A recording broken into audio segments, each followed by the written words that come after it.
우리는 현재 미래를 알 수 없는 오늘을 살고 있습니다. 어떻게 살아야 될지 더욱더 암담해지는 그런 현실인데, 이것이 오늘 우리들만의 삶은 아니었습니다. 세계 1차 세계대전과 더불어서 1920년대부터 30년대 미국에 불어닥친 경제공황은 미국 사람들로 하여금 어떻게 살아야 될지 암담한 현실 가운데 처하게 만들었습니다. 미국의 경제공황은 정치, 경제, 사회, 문화, 교육 모든 분야에서 타격을 주면서 이 나라가 앞으로 어디로 갈 것인지 알지 못하는 그 가운데서 보내던 그 처음에 환상과 거짓의 도시 헐리우드에서 조그만 변화가 움틀거리고 있었습니다. 이 혼돈과 위기를 기회로 삼으라는 주님의 음성을 듣고 주일학교 운동을 시작했던 한 작은 여성의 몸부림이 시작되고 있는 것입니다. 이것이 바로 1928년 허리우드 제1장로교에서 주일학교 교육을 시작했던 헨리에타 미어즈 여사의 귀한 사역의 시작이었습니다.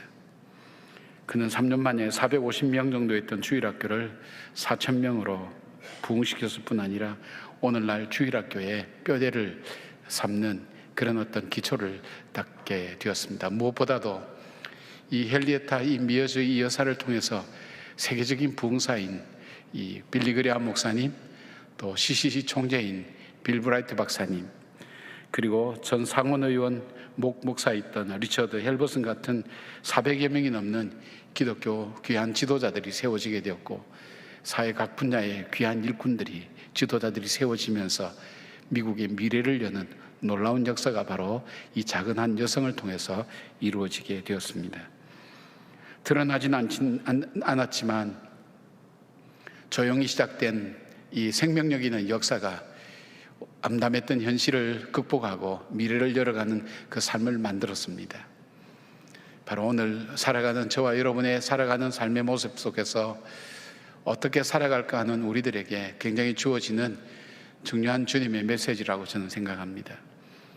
성경의 많은 제자들 중에 12명의 제자들 중에 자주 등장할 만한데도 불구하고 잘 드러나지 않고 그러나 자기의 사역을 끝까지 감당했던 한 사람이 있습니다. 그 사람이 바로 오늘 함께 나누려고 하는 안드레라는 사람입니다.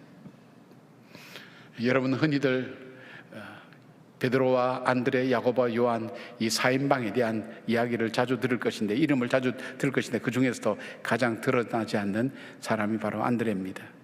그가 어떤 사람인지 무엇을 했는지 성경에 자세히 나와 있지 않지만, 그러나 그는 자기가 불러준 그 시대에 주님께서 자기에게 서 있기를 원했던 그 자리에서 최선을 다하며 주님께서 주신 사명을 감당했던 사람입니다.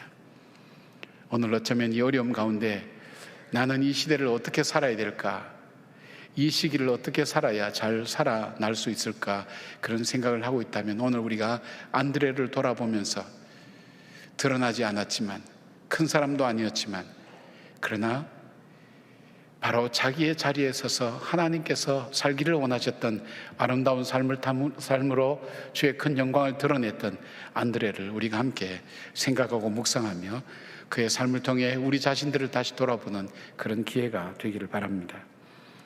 첫 번째, 안드레는 메시아 즉 예수 그리스도에게만 관심을 가진 사람이었습니다. 안드레는 먼저 세례 요한이 제자였습니다. 여러분 잘 아시는 것처럼 세례 요한은 예수님보다 6개월 먼저 태어나셔서 메시아가 오실 것을 예언했던, 광야에서 외쳤던 사람이었습니다. 그의 제자가 바로 이 안드레였습니다. 그는 가난하고 어려운 지역 갈릴리 지역에서 태어났습니다.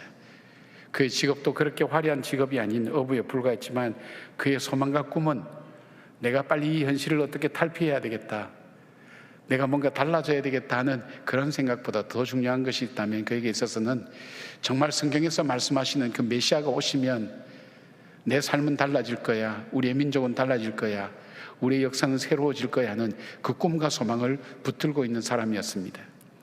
예언자들이 예언했던 그 메시아가 다시 이 땅에 오시게 되면 세상은 달라질 거야라는 그 소망을 품고 살았던 사람이 바로 이 안드레였습니다. 세례요한은 이렇게 자기 자신을 표현합니다. 나는 주의 길을 곱게 하라고 광야에서 외치는 자의 소리라는 이사야의 말씀을 그는 외치면서 자기는 메시아의 오심을 증거하는 사람이라고 외쳤던 그 사람이 예수 그리스도께서 세례를 받고 나오신 것을 보고 두 제자에게 세례요한이 이렇게 얘기합니다. 35절 36절 보니까 또 이튿날 요한이 자기 제자 중 두 사람과 함께 섰다가 예수께서 건의심을 보고 말하되 보라 하나님의 어린 양이로다. 하나님의 어린 양이로다 하는 것은 이사야에서 표현되었던 바로 메시아라는 표현을 말할 때 이 표현을 씁니다. 그 말을 듣고 두 제자 즉 요한과 안드레가 예수님을 따라가게 되었습니다. 예수님께서는 자기를 따라오는 제자들 향해 왜 따라오느냐고 묻습니다. 그때 제자들이 예수님께 질문합니다. 랍비여 어디 계시오니까? 선생님은 어디에 머무시고 어디에 가시고 어디에 사십니까? 그 질문입니다. 그때 예수님께서 와서 보라고 그렇게 말씀하시고 그들을 초청합니다. 그리고 그들은 예수님과 함께 시간을 가지며 교제하며 함께 시간을 보내게 됩니다. 정말 메시아를 사모함으로 예수님을 찾았고 머물렀고 교제했던 주님과의 만남의 시작이 안드레에게 이루어지게 됐습니다. 안드레의 관심은 다른 것에 있지 않았습니다. 그래서 그가 제일 먼저 집으로 돌아와서 자기 형인 베드로에게 내가 메시아를 만났다고 제일 먼저 얘기합니다. 그리고 그가 이야기하는 것뿐 아니라 그 자기 형을 데리고 그 메시아 되신 예수님께로 데리고 가는 것을 보면 바로 이 안드레의 관심은 다른 어떤 것보다도 자기 살아가는 삶의 문제나 환경의 문제나 고난과 시련의 문제 어떤 것보다도 메시아를 만나는 것에 우선순위가 있었고 메시아의 말씀 앞에 순종하며 메시아를 따라가는 것에 그의 삶의 우선순위가 있는 것을 보게 됩니다. 마태복음 20장 20절 이후에 보면 세베대의 그 아들들의 어머니가 하나님의 나라가 올 때에 주님의 나라가 올 때 우리 아들 하나는 좌편에 우편에 세워달라는 그 부탁하는 것을 듣고 제자들이 붕괴합니다. 그때 안드레의 이름은 없습니다. 베드로와 야고보와 안드레와 이렇게 이 이름 네 사람의 이름이 거론될 만하지만 그는 거기에 나타나지 않습니다. 그는 자리에도 관심이 없었던 사람이었습니다. 그의 관심은 오직 예수 그리스도에게 있었습니다. 12명의 제자들 다 모여서 예수님께 부름받은 제자들이었지만 그들이 다 메시아에게만 관심이 있었던 것은 아니었습니다. 빌립은 환경과 조건에 관심을 많이 갖고 있었습니다. 가룟 유다는 돈에 관심을 많이 갖고 있었습니다. 도마는 자기 신념과 확신에 관심이 있었습니다. 다른 제자들도 나름대로 관심을 갖고 예수님을 따랐지만 이 안드레만은 자기의 관심이 바로 예수 그리스도에게만 있었던 것입니다. 우리가 신앙생활을 할 때에 관심을 갖는 것이 많습니다. 제일 처음에 교회 나올 때에 여러분들이 예수 그리스도만 바라보고 나오는 사람은 그렇게 많지는 않을 겁니다. 내가 만났던 저 사람이 정말 천사 같아서 내가 예수를 믿었다. 교회 나오니까 찬양이 참 좋았다. 교회 나오니까 분위기가 좋아서 이 찬양을 들으면서 예배 분위기에 내 마음이 이상하게 눈물이 흐르고 그랬다. 그런 여러 가지 요인들이 여러분 속에 다 있을 것입니다. 심지어 어떤 분은 교회 나오니까 국밥이 맛있어서 나온다고 하는 분들도 있습니다. 여러 가지 요인들이 다 있을 것입니다. 그러나 우리가 교회에 일어나는 여러 가지 분쟁들 또 우리의 마음을 불편하게 만드는 모든 것들이 사람들이 모인 곳이기 때문에 없을 수가 없습니다. 근데 교회 많은 분쟁 중의 원인이 주로 돈 문제, 자리나 직분의 문제, 자기 이익과 관계된 문제가 아니면 거의 문제들이 없을 겁니다. 오직 우리가 관심이 예수님께만 있다면 우리가 이런 문제가 우리의 삶 속에 있다 할지라도 교회에 있다 할지라도 그것이 내 삶을 흐트러 버리거나 어렵게 만들지는 않는다는 겁니다. 왜냐하면 내 우선순위의 관심이 예수님께 있고 그 예수님 한 분만으로 나는 만족하고 그 예수님 때문에 나는 신앙생활을 한다고 그런 믿음과 확신을 갖고 있다면 우리의 신앙은 흔들리지 않을 겁니다. 우리의 본질도 흔들리지 않을 것입니다. 안드레는 자기 인생의 마지막 순간까지 바로 그 초점 예수님에게서 떠나지 않았습니다. 사람은 위치와 환경과 입장과 자리와 소유가 바뀌면 사람은 변질되게 되어 있습니다. 안드레는 변함이 없었습니다. 오직 예수 그리스도 메시아만이 자기의 삶의 초점이었고 주인이었고 목적이었고 이유였습니다. 인간의 진정한 회복과 소망은, 참된 소망은 바로 이 메시아를 통해서만 이루어진다는 확신을 가지고 있었습니다. 그러기에 그는 메시아 외에, 예수 그리스도 외에 그에게 더 필요한 것은 아무것도 없었습니다. 그는 결국 메시아 예수 그리스도를 위하여 자기의 생명까지도 바치는 순교자가 되는 것을 보게 됩니다. 미 상원의원 전 목사였던 리차드 헬버슨 목사님은 이런 말씀을 했습니다. 처음에 교회는 살아계신 그리스도를 주님으로 따른 사람들의 모임이었다. 그러나 교회는 그리스로 이동하여 철학이 되었고, 로마로 옮겨가서 제도가 되고, 유럽으로 넘어가서 문화가 되고, 마침내 미국으로 왔을 때 교회는 기업이 되었다. 어떤 분은 한마디 더 붙였습니다. 이 미국의 교회가 한국으로 와서 무엇이 되었을까요? 대기업이 되었다. 그렇게 얘기합니다. 예수 그리스도가 더 이상 관심의 대상이 아니라는 거죠. 예수 그리스도를 통해서 무엇을 할 것인가를 생각하고, 무엇이 나에게 유익인지, 나에게 즐거움을 주는지를 찾지, 예수 그리스도만이 참된 소망이고 그 예수님만이 내 삶의 유일한 소망이라는 생각을 더 이상 갖지 않는다는 거예요. 그러니까 그것이 다른 문화를 만들고 법률을 만들고 여러 가지 만들 수 있지만 예수의 생명력을 잃어버리게 된다는 것입니다. 안드레는 그 신앙의 생명력을 잃어버리지 않았습니다. 어쩌면 저와 여러분은 주님께서 우리에게 주신 그 귀한 생명력에 활력 써 있는 그 신앙을 잃어버리고 기쁨과 감사를 잃어버리고 살아가고 있지는 않습니까? 내 삶의 문제 앞에 허덕이면서 예수님이 마치 계시지 않는 것처럼, 예수님이 죽으신 것처럼 낙심하고 절망하며 살아가고 있지는 않습니까? 어느새 우리의 초점은 내 문제와 나에게 집중되었지 바로 그 예수님에게 모아지지 않았다는 것입니다. 안드레가 끝까지 주님의 제자로 살아갈 수 있었던 그의 중요한 삶의 초점은 예수님만이 그에게는 관심의 대상이었고 초점이었습니다.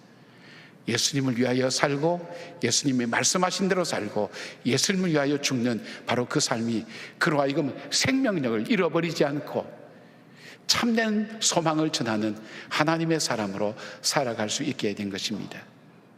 사랑하는 여러분, 오늘 우리의 관심은 어디에 있습니까? 물질에 있지는 않았습니까? 물질을 잃어버리면 마치 예수님이 죽은 것처럼 낙심하지는 않았나요? 내가 꿈꾸고 계획하던 나의 삶의 목표에 있지는 않았나요? 내 목표가 부서졌을 때 나는 마치 예수님이 죽으시고 안 계신 것처럼 그렇게 실망하고 절망하며 좌절하지 않았습니까?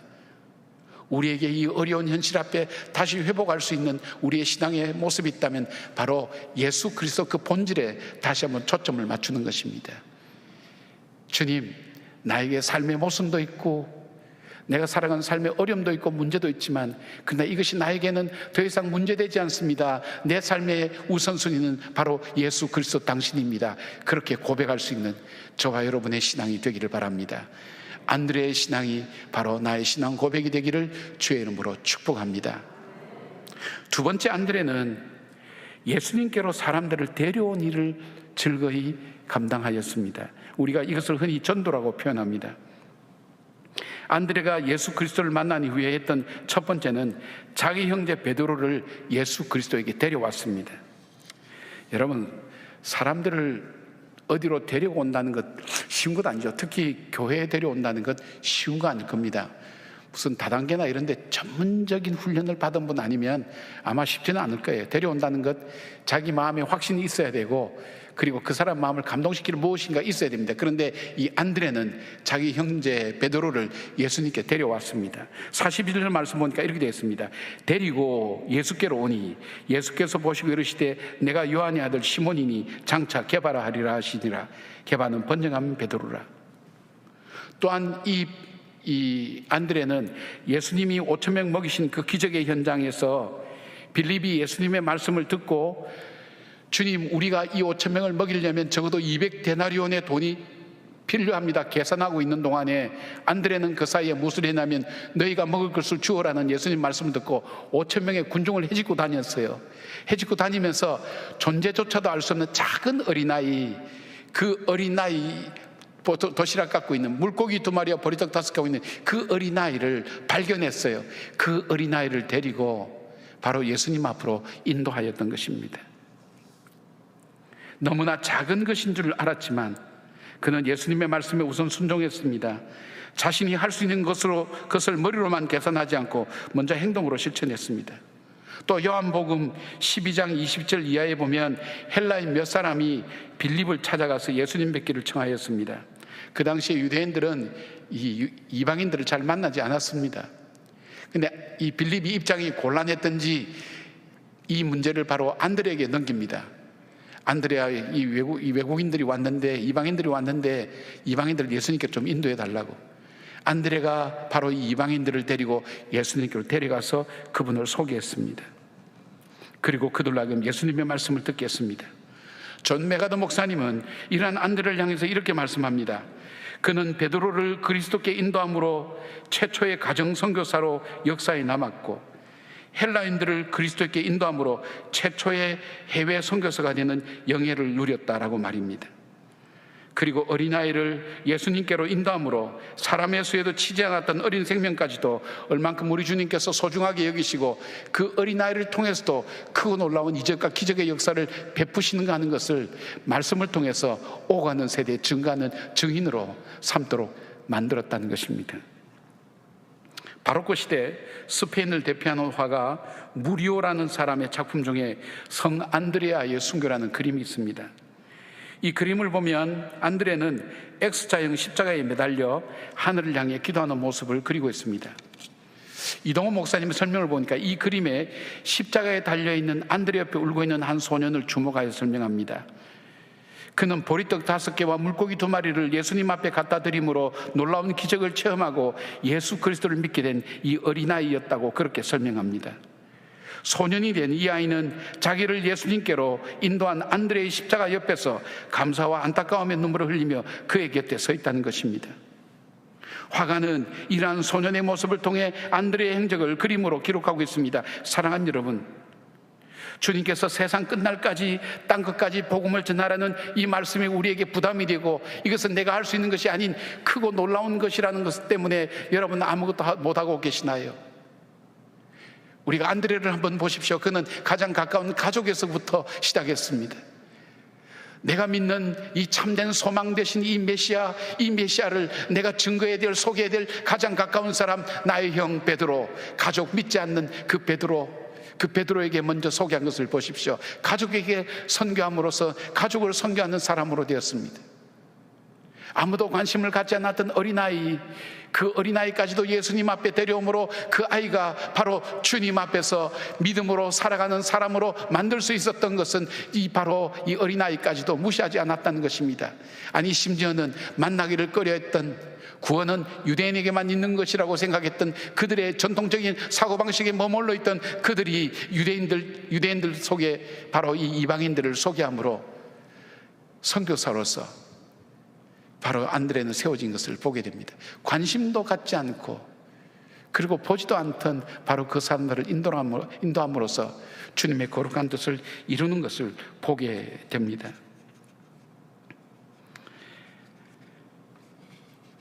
여러분, 조금 메가더 목사님은 안드레를 소개하면서 전혀 낯선 사람 한 사람을 예를 들어 소개하고 있습니다. 에드워드 킴벌이라는 사람입니다. 이분은 유명한 사람도 알려진 사람도 아닙니다. 그는 19살에 무디가 일하는 보스턴의 한 구두가게를 방문했고 무디에게 그리스도를 전했습니다. 그는 복음 전도자와는 거리가 먼, 목소리도 작고 용기도 없는 사람이었습니다. 그러나 그는 거기 가서 그리스도를 그냥 전했습니다. 그는 당시 가게 창고에서 구두를 포장해 선반 위에 정리하고 있던 무디를 향해 복음을 전했던 상황을 이렇게 회상합니다. 그때 내가 무슨 말을 했는지 기억나지 않는다. 나는 단지 더듬거리며 그리스도와 그분의 사랑을 언급한 것 같다. 그것이 전부였다. 그리고 스스로 그는 스스로 자기를 무기력한 호소였다고 했습니다. 그러나 그때 무디는 예수 그리스도를 받아들였습니다. 오둔하고 더듬거리는 자신감 없는, 그러나 그에게 전하는 그 예수 그리스도를 무디는 강하고 가슴 깊게 받아들였습니다. 그리고 그가 위대한 전도자가 되어서 19세기 후반에 걸쳐서 대서양을 사이에 둔 두 대륙을 왔다 갔다 하면서 그 백성들에게 엄청난 영향을 미쳤던 사람인 것을 여러분 알지 않습니까?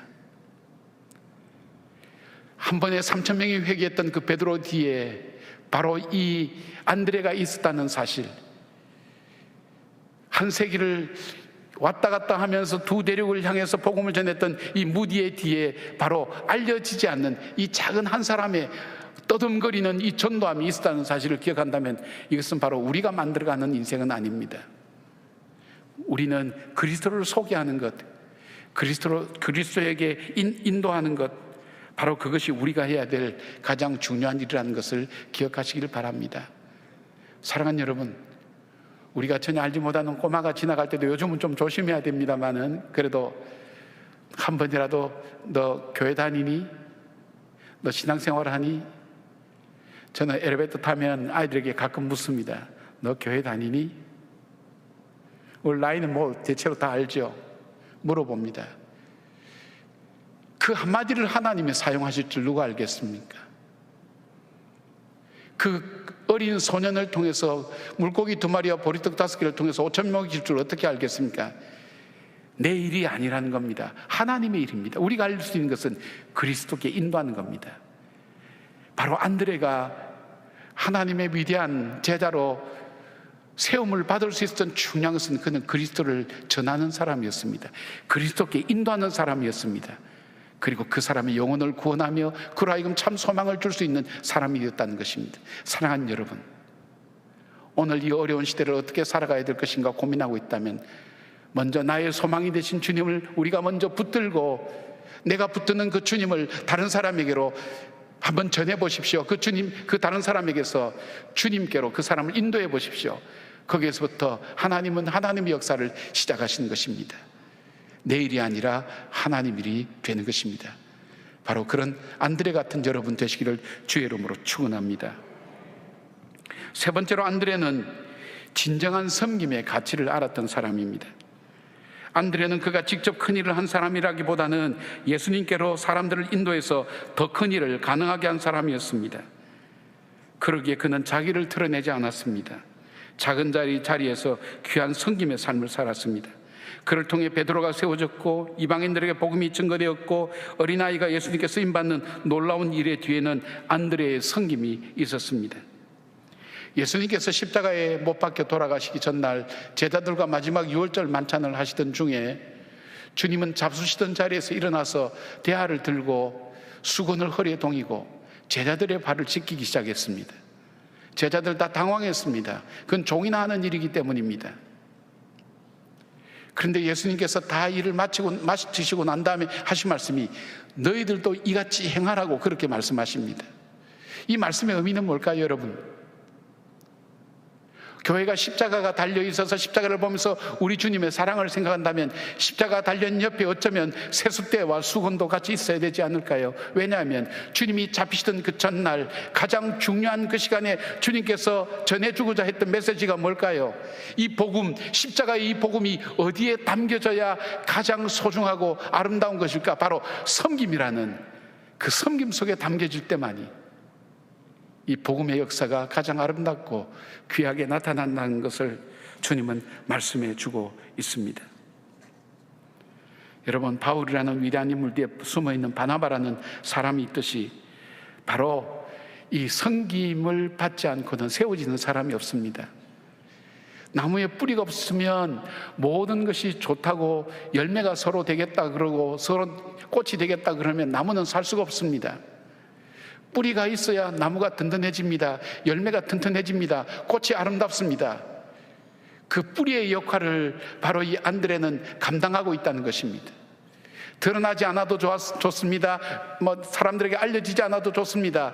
나의 참 소망 되신 그 예수 그리스도를 증거만 할 수만 있다면, 그분을 전할 수만 있다면, 그분에게로 인도만 할 수 있다면 나는 비록 뿌리처럼, 때로는 나에게 주어지는 걸음처럼 남들이 알아주지 않는다 할지라도 그 뿌리에서 줄기가 나오고 나무를 열매를 맺고 꽃이 피어나가는 바로 그것을 바라보며 기뻐할 줄 아는 그 믿음의 깊은 든든함이 바로 그 안드레 속에 있었다는 것입니다.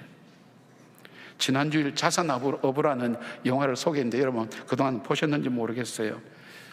지난주에 소개한 것 말고 그 영화를 보면서 생각을 많이 한 게 있었어요. 그 당시에 나라와 민족을 염려하는 사람들에게 유교의 성리학으로는 이 나라의 미래가 없다는 것을 그 사람들은 알았습니다. 자, 청나라와 일본에게 휘둘리는 한국 조정들, 탐관오리들은 백성들을 어렵게 만들고, 그리고 정말 백성을 위해서 사는 사람은 귀향을 가고 어려움을 당하는 것 보면 정약용 같은 사람이 귀향을 가서 목민심서 같은 그런 귀한 책을 쓸 수 있었던 것, 목이 민을 위한 것인가 민이 목을 위한 것인가 그렇게 외치면서 정말 그 불쌍한 백성들을 어떻게 해야 될 것인가 할 때 그 부패한 나라에서 희망이 없는 거예요. 그래서 이 유교의 성리학 가지고는 더 이상 이 무너져가는 이 나라를 살릴 수 없다고 생각했을 겁니다. 청나라에 붙고 일본에 붙고 러시아에 붙고 미국에 붙어서 이 방파 싸움을 벌리던 이들 가운데서 이 땅에 소망을 찾아볼 수는 없었을 거예요. 아마 머리에 쉽게 말하면 세상말로 먹물이 들어간 좀 지성인들은 이 나라의 미래를 바라보며 참담했을 거예요. 사상적인 공백기였어요. 희망을 찾아볼 수가 없었을 거예요. 한일합방과 더불어서 좌절과 절망이 정점을 찍었죠. 그때 소련에서 일어났던 볼셰비키 혁명이 있습니다. 소련 공산당 혁명이죠. 마르크스 레닌주의를 신봉하는, 쉽게 말씀드리면 백성과 농민과 노동자가 주인이다, 그런 사상입니다. 여러분, 이것이 그 당시에는 혁명적인 얘기입니다. 지금 우리는 공부를 했기 때문에, 민주주의를 공부했기 때문에 모든 주권은 백성에게서 나온다, 모든 권한도 이 백성에게서 나온다. 요즘 뭐 정부는 그렇게 하는지 모르겠어요. 모든 권한은 주권은 국민에게 있다, 이것이 우리에게는 보편적인 인식이 되어 있지만 그 당시에는 나라의 임금이 주인이었어요. 그런데 그것을 뒤집어서 얘기를 합니다. 노동자와 농민이 주인이다 얘기할 때 여러분 가슴에 방망이질 않겠어요? 많은 지성인들이 소련의 공산주의에 넘어가게 되었습니다. 근데 이 남한 땅이 여러분 자유민주주의를 선택할 수 있었던 이유는, 저는 이렇게 생각합니다. 여러분 중에 역사를 공부하신 분이 있어서 제가 혹시 잘못하고 있는지 모르지만 제가 이야기는 그래요. 제가 보는 것은 선교사들의 섬김 때문입니다. 여러분, 그분들은 한국을 알지도 못했어요. 중국으로 오다가 한국으로 온 사람도 있고 한국으로 온 사람도 있지만 와서 하루 만에 죽은 사람도 있고, 이유 없이 이곳에 와서 죽은 사람이 있어요.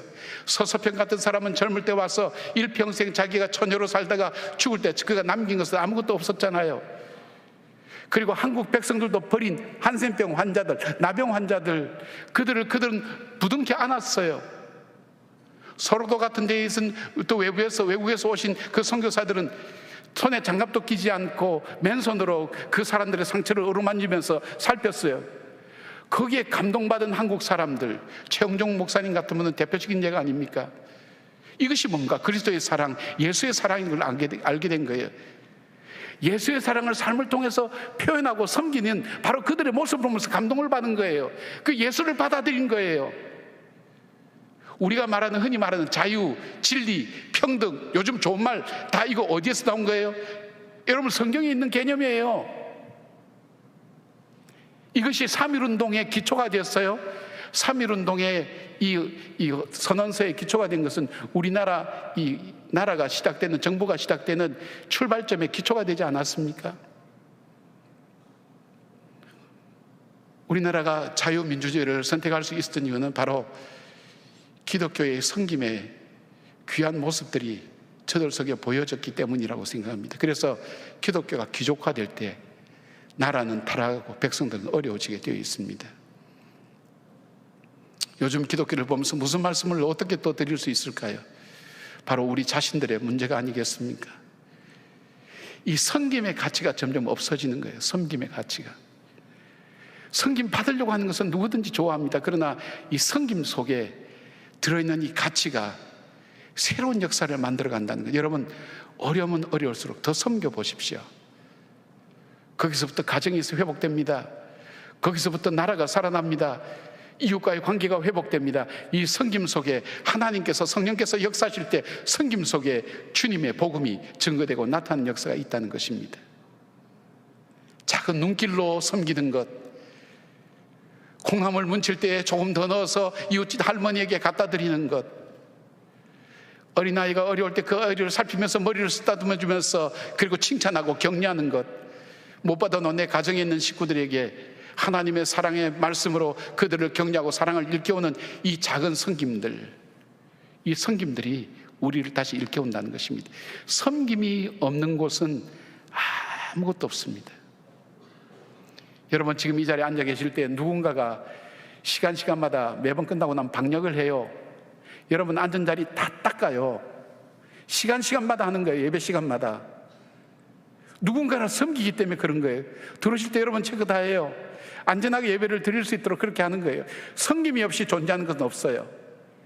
이 섬김을 우리는 잃어버린 거예요. 안드레는 이 섬김의 가치를 알았던 사람입니다.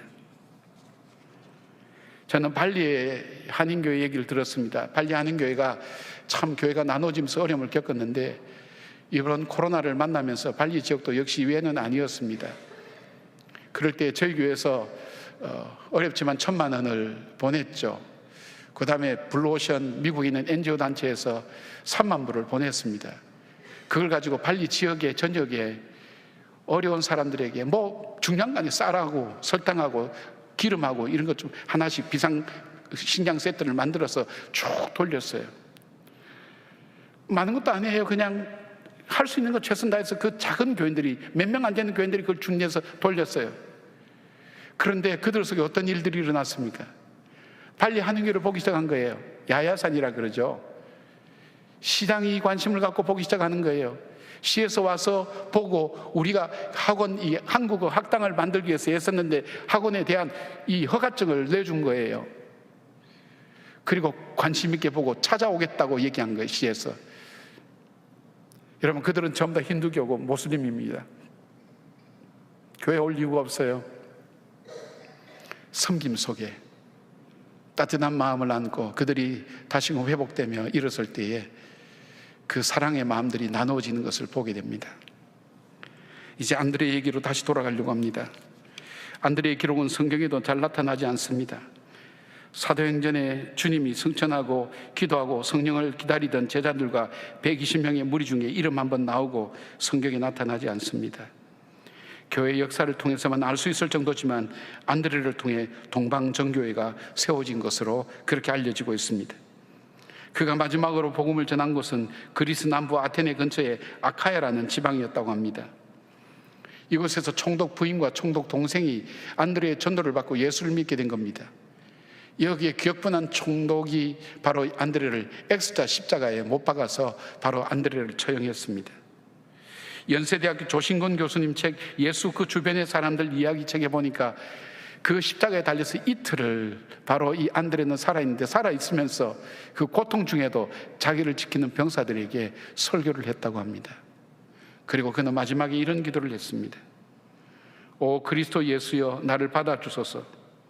내가 보았던 그분, 내가 사랑했던 그분 안에서 나는 내가 될 수 있었습니다. 주님이시여, 당신의 영원한 나라의 평안 가운데서 나의 영혼을 받아주소서.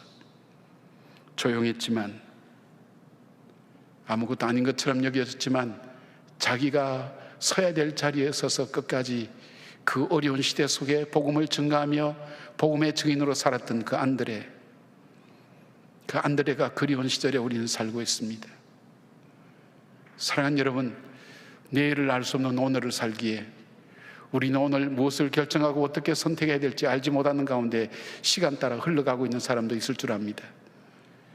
그러나 이 위기가 하나님께서 내게 주신 기회의 힘을 다시 기억하며 다시 주님을 붙드시는 기회로 삼기를 바랍니다. 그리고 우리의 해야 될 일, 바로 나의 소망 되시는, 나의 구세주 되시는 바로 그 주님께로 사람들을 인도하는 일들을 여러분 의식적으로 적극적으로 다시 한번 시작해 보시기를 바랍니다. 그리고 여러분이 할 수 있는 대로 작은 섬김, 여러분이 생각하는 보잘것없다고 생각하는 그 작은 섬김, 유대인이 헬라인을 만난 것처럼, 안드레가 그 어린 아이를 예수님께로 데려간 것처럼, 그 5,000명이 넘는 군중에게 보리떡 5개와 물고기 2마리로 그들을 먹일 수 있었던 것처럼 작은 섬김을 여러분이 실천해 보십시오. 가장 어려운 시대를 가장 아름답게 안드레처럼 살았노라고 그렇게 고백할 수 있을 것입니다. 아직도 흘러가는 대로, 세월이 가는 대로 사시겠습니까? 아니면 흘러가는 이 삶 속에서 내가 정말 살아야 될 삶이 무엇인지를 찾으며 그 삶을 향해 거슬러 올라가는 거룩한 불편을 감당하시겠습니까? 그 결과는 여러분의 몫입니다. 기도하겠습니다. 나는 제자입니다라고 고백할 때, 너는 어떤 제자냐 물을 때 주님 어떻게 대답하면 좋겠습니까? 감히 주님의 제자로서 제자라고 이야기할 수 없는 연약하고 부족한 저희들의 삶이 아닙니까? 어려움이 오면 그대로 주저앉고 힘든 것이 오면 포기하고, 그것이 하나님 저희들의 모습 아닙니까? 감당하기 어려운 일들 앞에 근심과 염려에 탄식만 깊어가는 것도 저희들의 모습이 아니겠습니까? 주님, 바로 이 어려울 때 우리가 어떻게 살아야 될지 안드레를 통해서 말씀하시는 주의 음성을 듣는 저희들 되게 하여 주시옵소서. 사랑하는 우리 동안교회의 귀한 섬김과 사랑과 하나님 메시아를 하나님 전도하고 인도하는 모든 일들 위해 저희들이 이 어려운 세대를 헤쳐나가는 지혜를 얻게 하여 주셨고, 개인과 가정과 이 공동체가 가지고 있는 문제들 앞에 주님께서 우리에게 가르쳐 주신 그 말씀을 따라서 이 시대를 헤쳐나가는 주님의 백성으로 살아가는 저희들 되게 하여 주시옵소서. 예수님의 이름으로 기도드리옵나이다. 아멘.